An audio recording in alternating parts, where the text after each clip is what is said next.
திருப்புவனத்தை சேர்ந்த அஜித்குமார் அவர வந்து நகை திருட்டு விஷயத்துல வந்து போலீசார்கள் வந்து ரொம்ப கொடூரமான முறையில வந்து கொலை செஞ்சிருக்காங்க.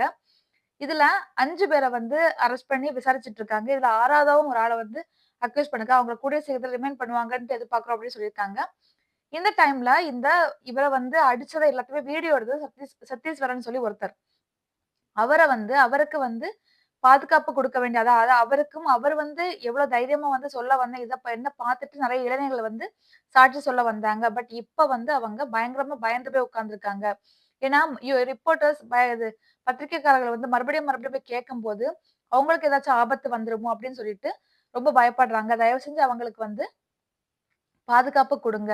மடப்புறம் ஃபுல்லா வந்து ரோந்து போயிட்டே இருக்கணும். அந்த குற்றவாளிகள் சம்மந்தப்பட்ட யாராச்சும் அங்க வந்தாங்கன்னா, அவங்க வந்து இங்க வர முடியாத அளவுக்கு வந்து எந்த ஒரு கட்சிக்காரங்களோ, ஒரு ரவுடியோ யாருமே வந்து உள்ள வர முடியாத அளவுக்கு வந்து, அந்த மடப்புறம் ஃபுல்லா வந்து ஒரு ரோந்து போடுங்க அப்படின்னு சொல்லிட்டு கேட்டிருக்காங்க. பட் இதுவரைக்கும் வந்து எந்த ஒரு புரொடக்ஷனும் குடுக்கல அப்படிங்கிற மாரி சொல்லியிருக்காங்க.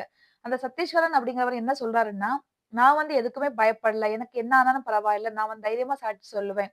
ஆனா, நான் என்ன நம்பி வந்த இளைஞர்கள் வந்து ரொம்ப பயப்படுறாங்க. அவங்களுக்கு கண்டிப்பா வந்து போலீஸ் புரொடக்ஷன் குடுக்கணும் அப்டின்ட்டு சொல்றாங்க. இவங்க உயிருக்கு ஆபத்து இருக்கு அப்டிங்கிற மாரி அவங்க ரொம்ப பயப்படுறாங்க. கண்டிப்பா உயிருக்கு ஆபத்து இருக்கிற மாரி தான் எனக்கும் தோணுது அப்டின்ட்டு சொல்றாங்க. ஏன்னா, அது வந்து போலீஸ் சம்மந்தப்பட்ட விஷயம்ங்கிறதுனால எல்லாருமே பயப்படுறாங்க. கண்டிப்பா வந்து அந்த இளைஞர்களுக்கு வந்து போலீஸ் பாதுகாப்பு குடுக்கணும். அது வந்து மதுரையிலேருந்து கொஞ்சம் பெரிய அளவுல வந்து அதிகாரிகள் வந்து ரோந்து பணியில வந்து ஈடுபடணும். கண்டிப்பா வந்து இவங்களுக்கு பாதுகாப்பா இருக்கணும் அப்டின்னு சொல்றாங்க. இந்த மாரி குடுத்தா மட்டும் தான் இனி வரக்கூடிய காலங்கள்ல ஏதாச்சும் ஒரு பிரச்சனைகள் வரும்போது சாட்சி சொல்றதுக்காக மக்கள் வருவாங்க. நம்ம வந்து சாட்சி சொல்லல. ஏன் உன் வீட்ல ஒரு பிள்ளை தான் சாட்சி சொல்ல மாட்டியா? உனக்கு அண்ணன், தம்பி இல்லையா? அப்படின்னு சொல்லிட்டு நம்ம ஈஸியா சொல்லிருவோம். பட் சாட்சி சொல்றவங்களோட நிலைமை வந்து அடுத்த செகண்ட் இருக்கா இல்லையாங்கிறது கேள்விக்குறியா இருக்கக்கூடிய அந்த காலகட்டத்தில, இவங்க வந்து போலீஸ் புரொடெக்ஷன் குடுத்தா மட்டும் தான் இந்த மாரி தைரியமா வந்து சொல்ல வருவாங்க. கண்டிப்பா வந்து கவர்ன்மெண்ட் வந்து இவங்களுக்கு போலீஸ் புரொடெக்ஷன் குடுக்கணும் கண்டிப்பா அப்படின்னு சொல்லிட்டு நான் வேண்டிக்கிறேன். நீங்க வந்து உங்களுடைய ஒப்பீனியன் என்னன்னு சொல்லிட்டு கமெண்ட்ல சொல்லுங்க.